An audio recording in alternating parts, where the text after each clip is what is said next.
Hello everyone, আশা করি সবাই ভালো আছেন। তো এখানে দেখেন এই যে ছায়া মাছ। তো আজকে হচ্ছে যে ছায়া মাছগুলো আমি আপনাদেরকে রান্না করে দেখাবো কাঁঠালের বিচি দিয়ে। তো দেখতে থাকেন সম্পূর্ণ ভিডিওটি, আশা করি ভালো লাগবে। আর এদিকে আছে হচ্ছে যে ইচা মাছ। তো এই ইচা মাছগুলো হচ্ছে যে কীভাবে রান্না করি তাও দেখতে থাকেন, আশা করি খুব ভালো লাগবে।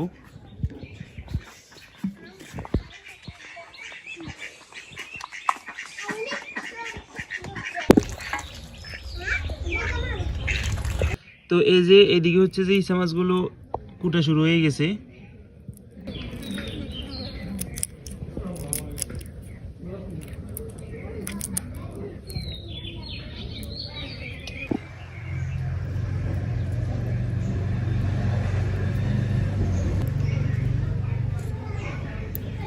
তো এবার হচ্ছে যে ছায়া মাছগুলো কুটে নিতেছি।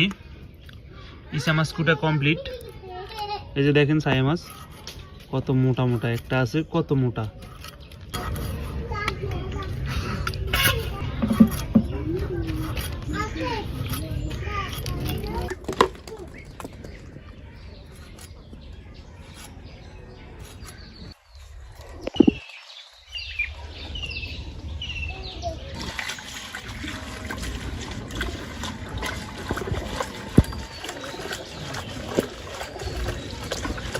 এগুলো হচ্ছে কাঁঠালের বিচি।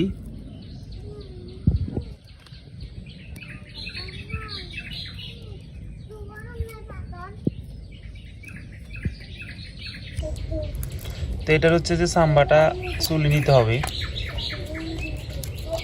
দেখেন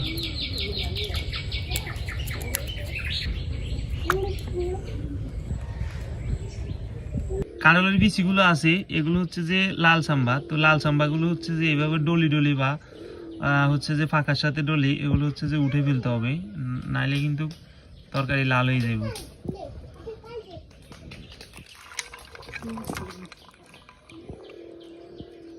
তো ছায়া মাছগুলো হচ্ছে যে কাঁঠালের বিচি দিয়ে রান্না করা যায় দুইভাবে। একটা হচ্ছে যে ভাজা করে, আর একটা হচ্ছে যে মানে ছায়া মাছগুলো ভাজা করে, আর একটা হচ্ছে যে শতালনের মাধ্যমে আর কি। তো ভাজা করব না, এটা হচ্ছে যে শতালি রান্না করব। শতালি রান্না করলে হচ্ছে যে একটু ভালো লাগে, মাছগুলো কাঁচা কাঁচা থাকে। এদিকে হচ্ছে যে ছায়া মাছের যে তেলগুলো আছে এগুলো হচ্ছে যে কষানোর সাথে দিয়ে দিব।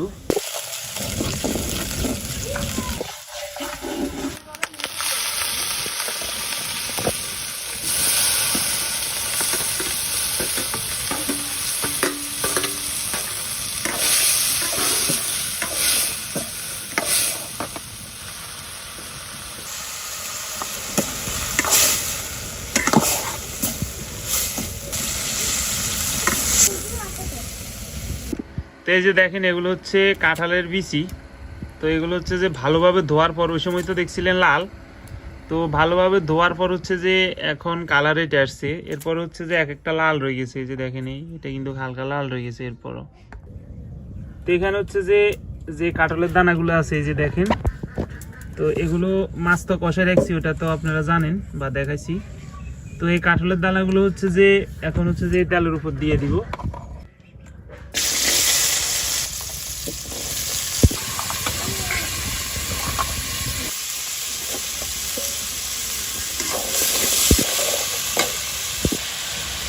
লবণ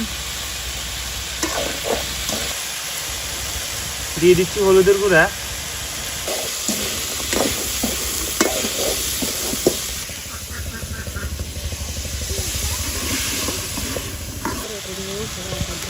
দিয়ে দিচ্ছি পেঁয়াজ কুচি, মরিচের গুঁড়া,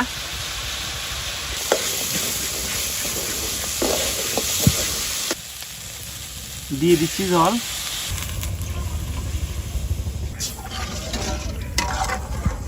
কাঁঠালের দানাগুলো সিদ্ধ হওয়ার মতো পরিমাণ মতো জল দিয়ে দিছি।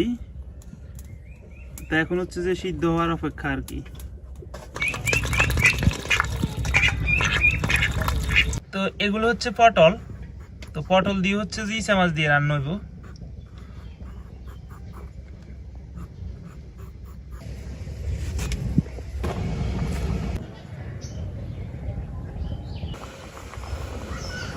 যে কাঁঠালের দানাগুলো সিদ্ধ হয়ে গেছে, তো এখন হচ্ছে যে মাছগুলো দিয়ে দিচ্ছি।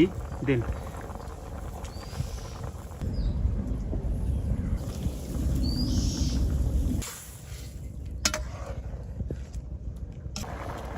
তো দিয়ে দিচ্ছি হালকা রসুন ভর্তা। রসুন কুচির চেয়ে ভর্তা দিলে সবচেয়ে ভালো।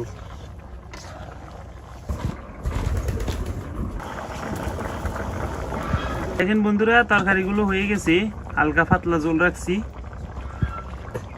তো এদিকে হচ্ছে যে যে পটলগুলো আছে, পটল আর ইসে মাছ দিয়ে রান্নার কথা, পটল আর ইসে মাছ দিয়ে রান্না করবো। যে এই যে দেখেন, এটা হচ্ছে পটল, এভাবে কুটে নিছি। আপনারা আপনাদের ইচ্ছা মতো কুটে নিতে পারেন। এই পটলগুলো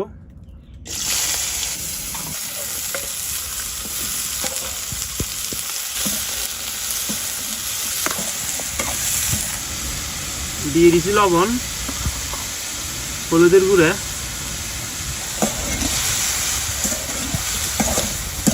দিয়ে দিচ্ছি পেঁয়াজ কুচি, রসুন কুচি, দিয়ে দিচ্ছি মরিচের গুঁড়া,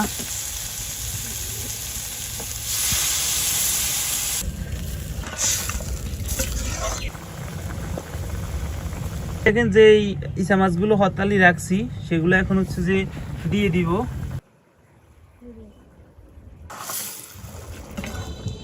তো দিয়ে দিলাম। এখন হচ্ছে যে দেখার পালা পটলগুলো ভালোভাবে সিদ্ধ হয়ে আসছে কিনা, আর হচ্ছে যে ঝোলের দিকে আর কি। ঝোল যদি মাখা মাখা করে যেহেতু রাখবো, ঝোল আরো টানি আসলে এরপরে নামাই নিব। যে দেখেন বন্ধুরা, তরকারিগুলো হয়ে গেছে, কত সুন্দর একটা কালার আসছে। যদিও ক্যামেরাতে অনেক কম দেখা যাইতেছে, কিন্তু আসলে অতটা কম না, ঠিক আছে। এটা কিন্তু করিয়ার কারণে এরকমটা লাগতেছে। তো এই যে দেখেন, খাইতে বসলাম। এখানে হচ্ছে যে কাঁঠালের বিচি আর ছায়া মাছ, আর এটা হচ্ছে পটল। তো কোনটা আগে নিতাম? আচ্ছা, এটাই যেহেতু হাতের সামনে, এটাই নিই। হ্যাঁ, একটু একটু খাই, আগে দেখি। হ্যাঁ,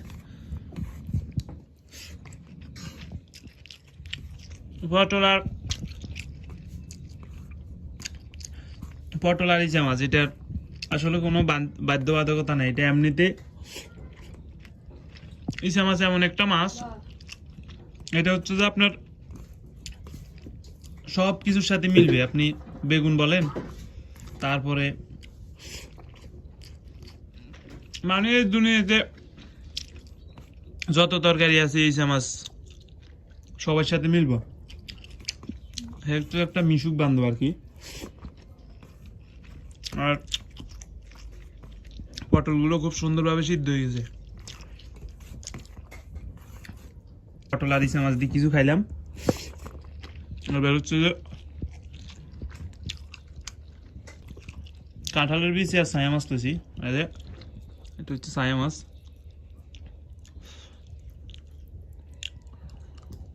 দেখা যাক কেমন হয়েছে। আশা করি ভালো হইব। কাঁঠালের বিচিও কিন্তু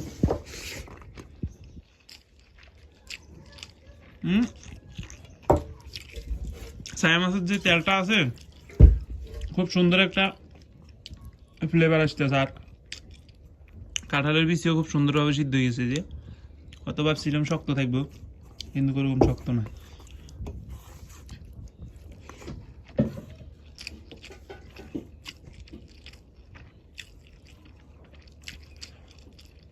আজকের তরকারিটা খুব ভালো হয়েছে, খেতেও খুব ভালো লাগতেছে।